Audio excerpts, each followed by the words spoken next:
Today's episode is brought to you by Surfshark. Now, this video is not available in your location. Does that sound familiar? If it does, let me tell you why a VPN could be the solution to all your problems. Because a VPN doesn't only increase online privacy, which you need, trust me on that one, it also helps you avoid hackers and helps you access entertainment because the content you see is limited to your geographic location. But if you use a VPN, you can change your virtual location and forget about restrictions and censorship. So if you can't wait to watch Netflix, Hulu, Disney Plus or any streaming platform, you can unlock new libraries with a VPN. And if you can't watch a YouTube video in your region, connect to a different location with a VPN. Can't access certain websites or apps through a school or office network?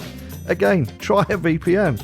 So get Surfshark VPN at surfshark.deals/TTD. That's surfshark.deals/TTD.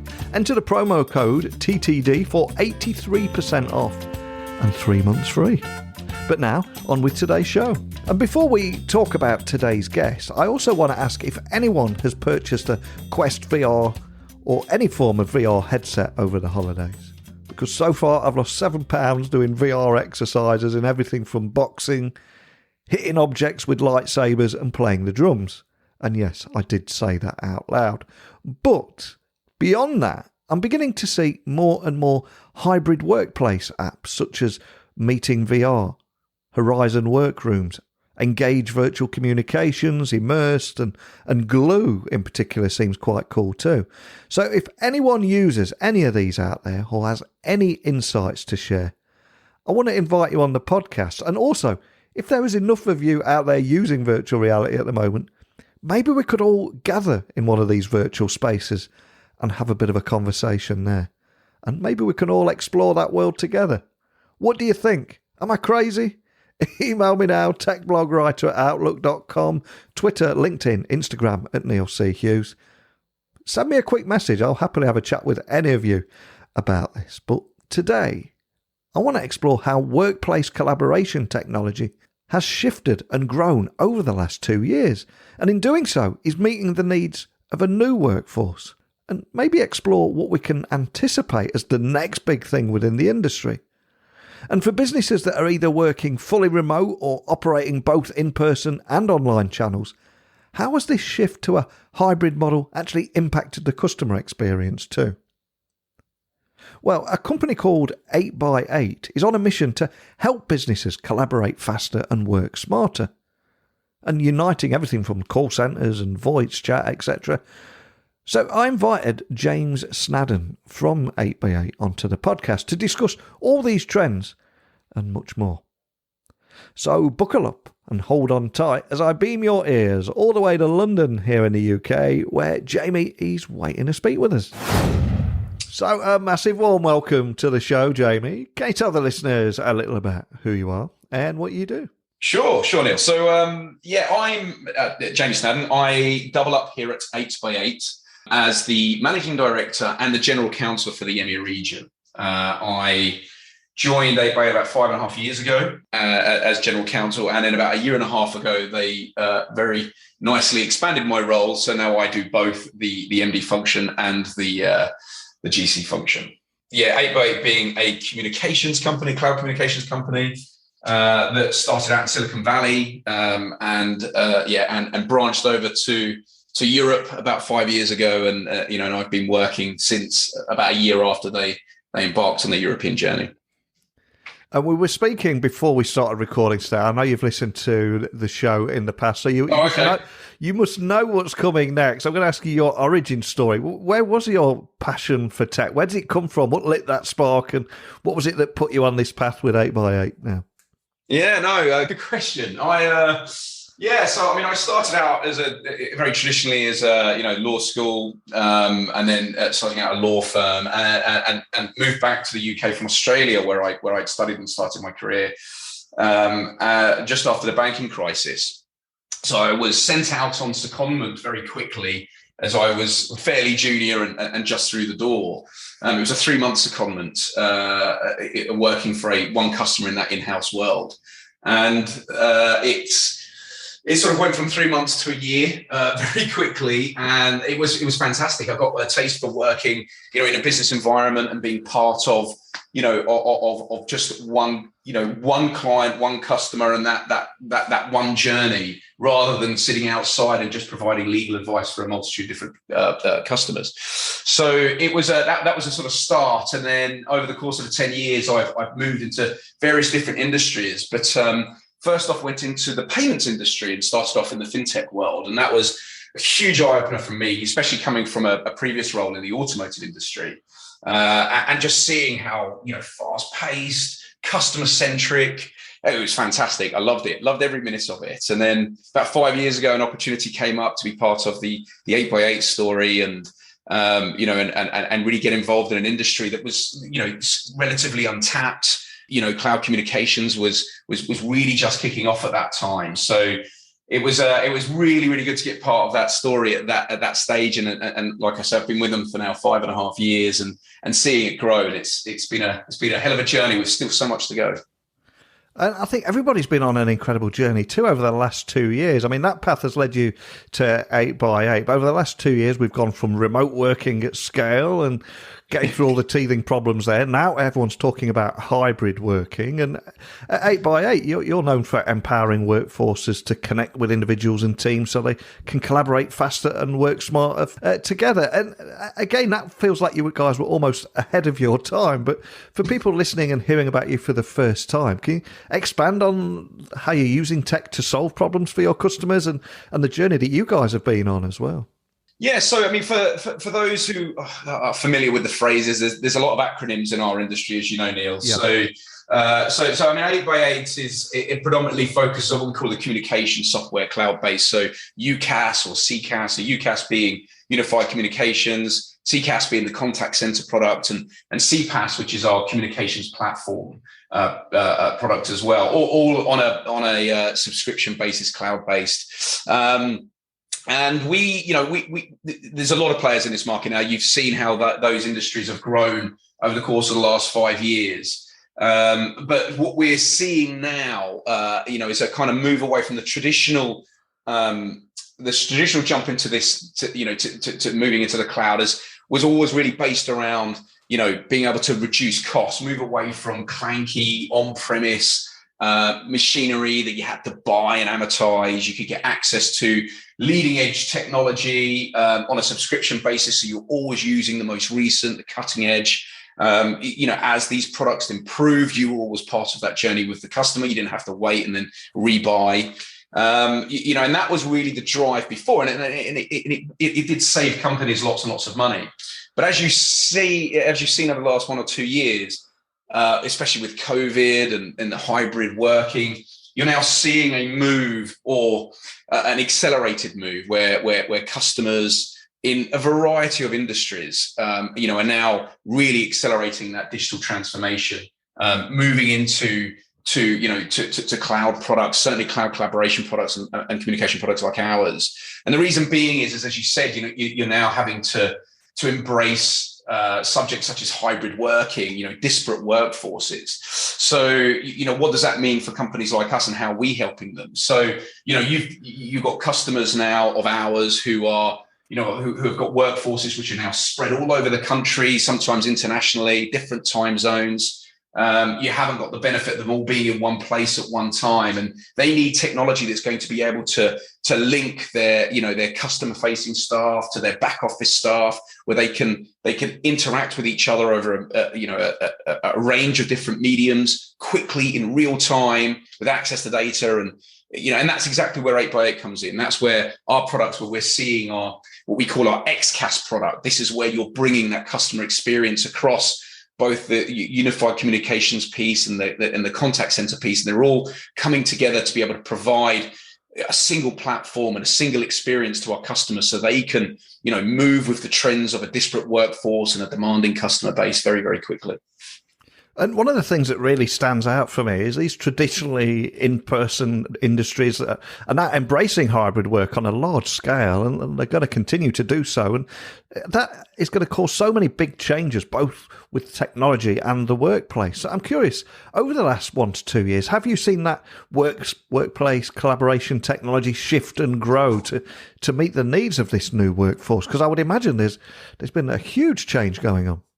Yeah, no, absolutely, absolutely. So as I say, well, you've got, if you break it up to as I touched on, you've got now workforces which are spread, all over the country, really brought on by this kind of hybrid working environment where COVID's kind of triggered that. You've now got workforces who are, they want to have that flexibility where they can do a couple of days in the office periodically, and then they can do the remainder of their time working from home or from wherever.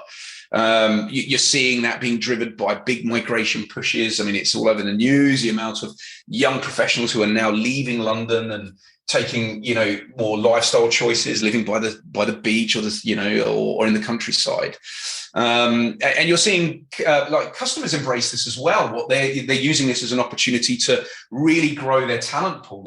So they're not just restricted to a certain mile radius around their office space. They're now being able to look at staff from all over the country, sometimes internationally as well. So they can, they're really being able to get the best talent possible, which is so important at the moment as well, when we're seeing so much of what the reshuffle or the resignations that we're seeing across multiple industries and people moving now between employers.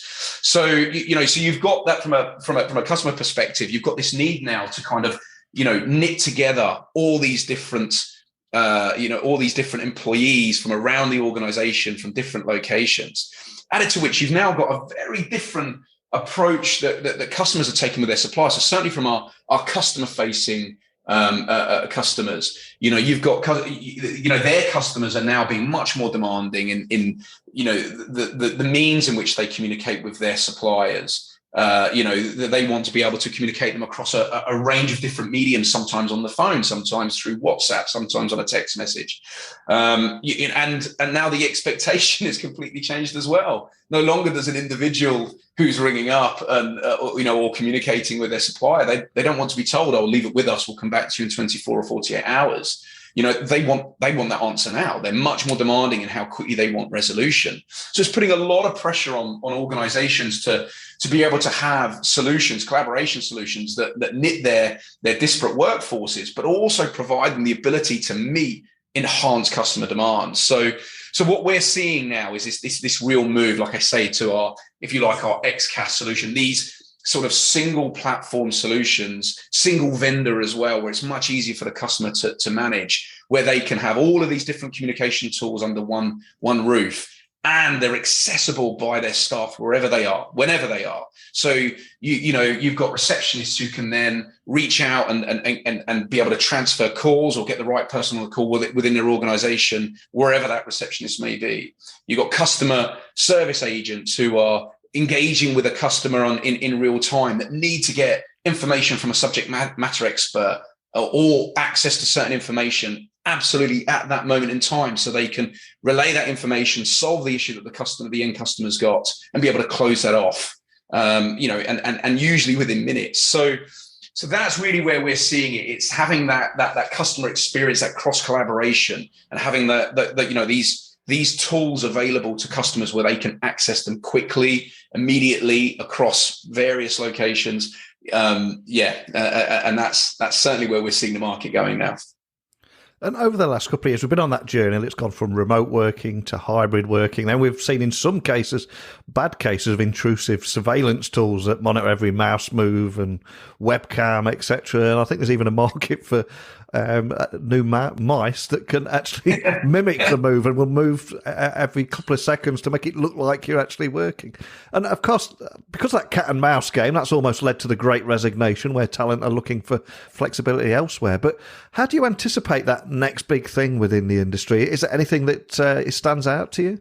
Yeah, it's going to be an interesting couple of years as as we as employers really get a grip to how can they embrace this disparate workforce, and trust is going to come into it. So you're seeing a lot of these security products coming in. Yes, you're hearing these stories around quite intrusive technologies that are being trialed, but they've always got to be married with issues such as data protection laws, which are getting tighter and tighter and much harder for these for these software tools to be brought into play. So I think over the next couple of years, you're going to see a sort of balancing out where where boundaries will be pushed. I'm sure that will happen, but it's going to have to be able to operate within frameworks and global frameworks. There's going to have to be some acceptance globally around different regimes, because at the moment we're seeing clashes, certainly around data protection areas, things like, Max Schrems and, the issues you've got of data transfers between the US and Europe.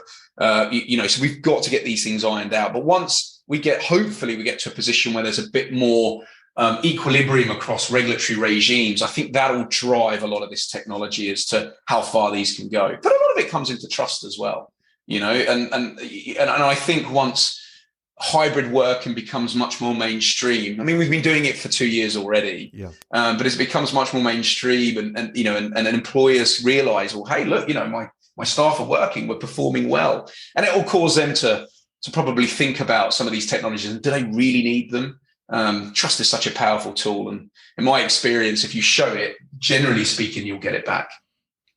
And I think also, as customers, if we're making a telephone call for, to arrange an annual boiler service, a banking or an insurance renewal, very often those people will be working from home, and you can kind of get that from when the call's connected. But for businesses either working fully remote or operating both in-person and online channels, how are you seeing the shift to a hybrid model impacting the customer experience? Yeah, I mean, that's a really good question. I mean, having witnessed it myself, where I've had to contact, from a personal perspective, my suppliers, and you hear the dog bark, you hear the door go, and it's almost become the norm now, which I think is, that the more that happens, the more people will accept that that's the world that we live in.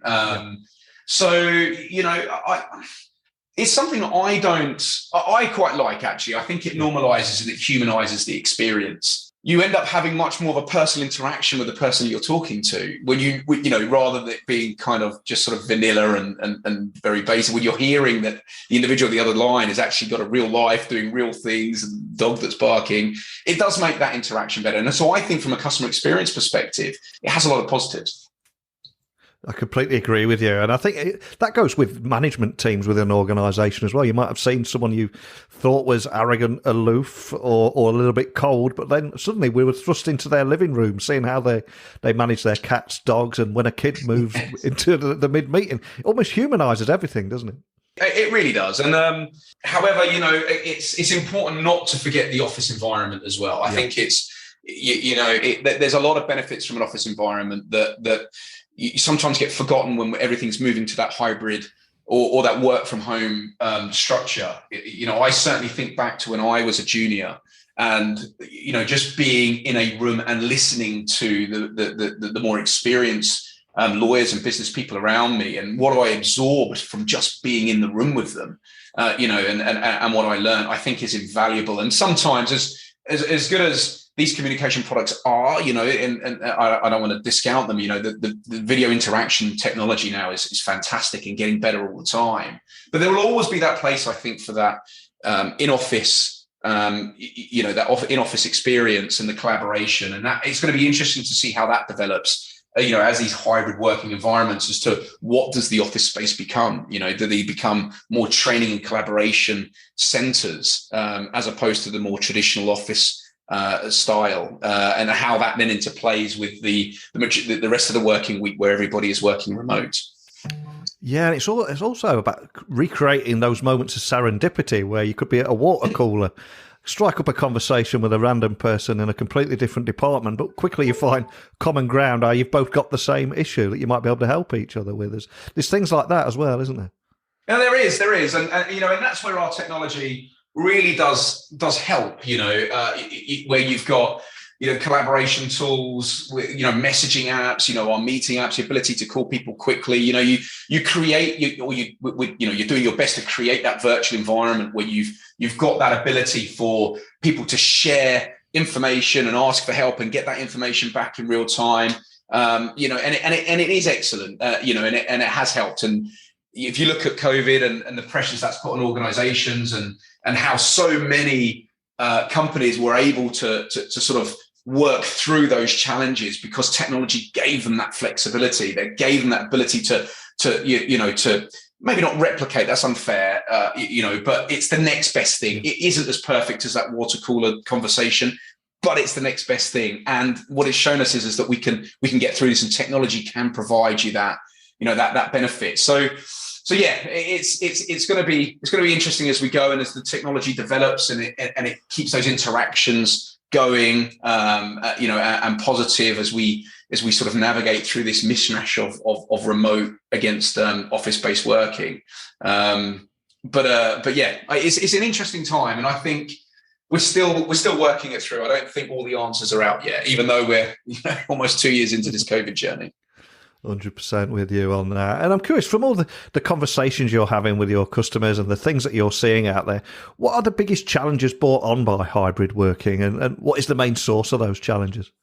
Yeah, so I mean, from a hybrid perspective, I guess it's making sure that you've got the right software tools in play, that you've got so that the staff can get access to them quickly and easily. It's making sure that the staff can jump on the phone. They can reach out to the right person. They know where they can get information. It's making sure they've got the right collaboration tools to ensure that when they're being onboarded, how can they be onboarded from a remote perspective? We can send all the tech out, but then we've then got to go through all the sessions of making sure they're introduced to the right people, that they're brought up to speed, they're doing all their training, so they can be brought in and make a difference very, very quickly. Traditionally, that would all be done in workshops, usually within the office. You'd have everybody together, and now we're having to do that much more in a remote example. Interacting with their customers, where they're moving their tech from a more on-premise based solution in the past, and they've tried to model that in a hybrid example, but that's caused all sorts of issues with their customer base because they're not able to stay on top of the communication. Sometimes it's taking them a long time to be able to get back to customers. Sometimes hours, sometimes days. The capabilities they've got to be able to interact with them have been quite limited. So that's why we're seeing, a huge move to try and transform as quickly as possible. Some of the questions we get is we love the tech. How quickly can you get this set up for us? Because we've got a need and we've got to overcome these challenges very, very quickly. And that's the beauty of cloud, because cloud usually, and what we found is that we can get customers up and running and working, usually within days. And I'm curious, do you anticipate specific industries, let's say like banking, continue to work in person and saying, well, hey, this is the way we've always done things, we can't work that way? Or will those industries adopt a hybrid model in the future too, do you think? Yeah, I mean, that's a really interesting question. I mean, you are seeing certain industries that, that feel much more comfortable in an office environment. I think it's been all over the news. Certain of the larger banks have come out and said that we're not a working from home culture. We work from the office. That's what we do. And they're encouraging their staff to come back. I think that presents a range of issues in the longer term. And whilst I understand why, you've got big real estate costs, there's a understanding around security and system security. But I think longer term, that's going to be a very difficult strategy to uphold on a number of fronts. I think as we're seeing now with the Omicron breakout, that you've got industries who are just getting themselves back into that working from the office environment, and then government guidance shifts again very, very quickly, and then they've then got to reverse all of that, and that's not very, very good. I think internally, because you're getting everybody to shift their mindsets again very, very quickly. You've got to get all the pressure on the internal IT teams, internal facility teams and everything else, because you've had to quickly go from plan A to plan B again. So not having that flexible model, I think, can create, because we don't know how the future is going to play out. Hopefully we're not going to see many more of these issues where we're having to, have enforced or guided work from home or lockdowns, but we just don't know. I think secondly, around the staff, as we said, employees now are being much more demanding around how they want to work from home, and sometimes a couple of days a week, sometimes more than that. And if you've got a narrow approach to how your working environment, I think it's going to limit your ability to attract really key talent, especially where we're seeing a lot of professionals now, leave the bigger cities to go and to go and live out in the countryside or by the seaside. So I think a lot of these industries will have to ask themselves: do they want the talent who are willing to stick around, or do they want to embrace the best talent? If a lot of these these families are moving out from the big cities. So yeah, I think there's a lot to think about there. I don't think the office space is dead, as we talked about previously, but I think not embracing some sort of hybrid model, I think will have longer term ramifications. 100% with you there. And by contrast, of course, organisations within the public sector, hybrid work is not a new thing. And as organisations continue to innovate, I also recently learned that more than 1/3 of London's boroughs are using 8x8. So just to bring to life everything that we've talked about today, how is 8x8 supporting them in their digital transformation stories? Maybe you've got a use case or something you can share just to bring everything to life. Yeah, I'm glad you touched on that, because that's it's an area that we're seeing, as we mentioned before. The public sector's been a sector that's really embraced this transformation to the cloud, really brought on by the challenges that COVID has brought. We are supporting so many councils now, particularly around the London area, but nationally. A lot of them have a slightly different use case, but generally speaking, it is because they are looking to improve their customer engagement operations. They want to modernize their employee engagements, their hybrid systems, increase business resilience. I mean, these are the use cases that we're seeing. So, so the boroughs and councils are coming to us. They like the tech. They can see what it can do, and they're right. Okay, well, what can you do? How can we help you here? And that's where we come in. That's where the XCaaS product comes in. It allows them to take our products, such as our voice, our contact centers, our chat tools, our video meetings, and then all the other aspects that go around it, our integrations with other systems, our ability to embed what we call our CPaaS products, our ability to reach customers using communication tools that they can embed within their own systems. And you can do all that within a single vendor solution. And it does. And that's what it empowers a distributed workforce. It gives them all of those tools that allow them to, as we mentioned, improve their engagement with their constituents, and their citizens that live in their areas. It improves employee engagement. It improves their experience, so it's reducing attrition numbers. Public sector embrace flexi working and hybrid. So these solutions just all round provide them the platforms, if you like, that allow them to really, really move forward with things they're already doing. They like the hybrid working environments, they like the flexible working, and this just allows them to do it better. Well, I think this space is going to continue to evolve throughout 2022. It'd be great to get you on towards the end of the year and see what else you've observed. But before I let you go today, we started the podcast talking about your origin story, how you got where you are. But as we come full circle, I'm going to ask if there's a song, piece of music, movie or book that has inspired or helped you in your career that you can pass on and share to everyone listening. Maybe I'm not going to try and lead you on this. It's a big pressure on you, but what are you going to go with? Oh gosh, that's it's that's a good question. I'm a bit of a music file and movie file actually. So gosh, there's so many that have helped me in my way. I think probably the most recent movie that I've seen that I found quite inspiring actually was Chef, a film with Jon Favreau. Yes.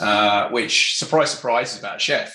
But it was a great, very inspirational movie, just because it showed someone getting lost on issues that perhaps were not important to their own success, and re-engaging with with what really mattered to him, and what made him really quite special as a chef, as a family person, and taking that time to go back and focus on the important parts. And ultimately that helped him to rediscover his spark and remain successful. And I thought that was a very useful message, I think, to, sometimes you can get a bit lost in what's important, what's not important. But staying true to what really separates you, I think, is hopefully the key to success. Yeah, it's a great film, that is. I remember, I think for about 3 years after that, I did the 1 second everyday thing that was featured in there. I don't know if you've seen that, but I did that as well. That was incredible. Oh, wow. Oh, very good. Yeah. And also, you're talking about music, fantastic soundtrack.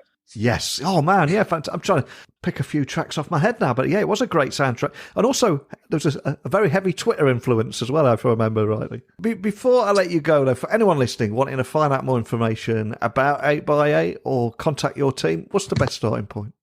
Oh, yeah, absolutely. I mean, you can go on our website, has all the information up there, how you can reach out, how you can communicate. 8x8.com, nice and straightforward. That's 8x8. So it's a great website, lots of information on there, and if you want to reach out, contact, absolutely go on there, we'll point you in the right direction. Excellent. Well, I've loved chatting with you today about how workplace collaboration technology has shifted and grown over the last 2 years, how it's meeting the needs of the new workforce, what you anticipate as the next big thing, but more than anything, for sharing your great story and leaving us with a cracking film too. So thank you so much. Thank you, Neil. I think for organisations within the public sector, hybrid work is not so new. But a big thank you to Jamie for showing how these organisations are continuing to innovate. And especially with more than 1/3 of London's boroughs using 8x8. It's interesting to hear how they're supporting them and continuously supporting them in this never-ending digital transformation journey. But over to you, what challenges are brought on by hybrid work? What is the main source of these challenges? And do you anticipate specific industries that are continuing to work in person to evolve and adapt, or are they going to run into problems? And shall we meet up in a VR space and discuss this further? Whatever it is, please email me, techblogwriter@outlook.com, Twitter, LinkedIn, Instagram @Neil C. Hughes, and my website is techblogwriter.co.uk. But as I put my microphone down, it's time to strap a headset on and immerse myself in another world. More on that story later, but have no fear, I'm not going to get lost in the metaverse. I will be back bright and early tomorrow with another episode. So thank you for listening, and until next time, don't be a stranger. Thank you for listening to the Tech Talks Daily Podcast with Neil C. Hughes. Remember, technology works best when it brings people together.